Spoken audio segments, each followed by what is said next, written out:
Start. महोदय, भक्ति आंदोलन और भक्ति काव्य के चर्चा में जिस बात को बराबर रेखांकित किया जाता रहा है और जो वस्तुतः हमारी चर्चा का केंद्रीय स्वर बनी है, वह यह कि भक्ति काव्य धर्म और भक्ति की केंद्रीयता के बावजूद महज पूजा पाठ, ध्यान, उपासना और उनके माध्यम से इस लोक के दुखों से मोक्ष पाते हुए परलोक में सुख भोगने का संदेश और प्रेरणा देने वाला काव्य नहीं है। धर्म और भक्ति के आवरण में वह सामाजिक अन्याय के विरोध में और मानवीय न्याय के पक्ष में एक उन्नत मानवीय समाज और एक उन्नत मूल्य व्यवस्था के पक्ष में खड़ा होने वाला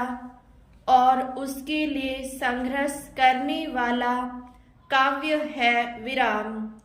ऐसा नहीं है जैसा कि प्राय ऊपरी तौर पर समझ लिया जाता है कि सामाजिक अन्याय के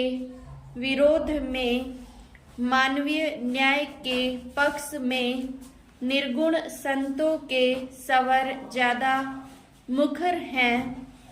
और उनमें अधिक ऊष्मा है, जबकि सगुण भक्ति की कविता में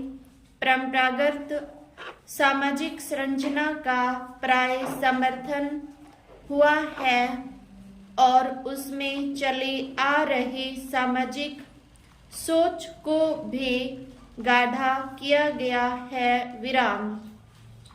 वस्तुतः भक्ति और अध्यात्म की जमीन पर निर्गुण और सगुण कविता में आलंबन के निर्गुण और सगुण होने के बावजूद दोनों में लगभग समानता ही है विराम। अंतर दिखाई पड़ता है जब ये भक्त कवि अपने समय और समाज पर दृष्टि डालते हैं, उनका चित्रण करते हैं और उन पर अपनी राय देते हैं विराम। यहाँ जरूर ऐसा लगता है कि सगुण भक्तों की तुलना में निर्गुण संतों की सामाजिक अन्याय या चली आ रही सामाजिक संरचना का अमानवीयता के विरोध में वे ज्यादा मुखर और चिंताशील हैं,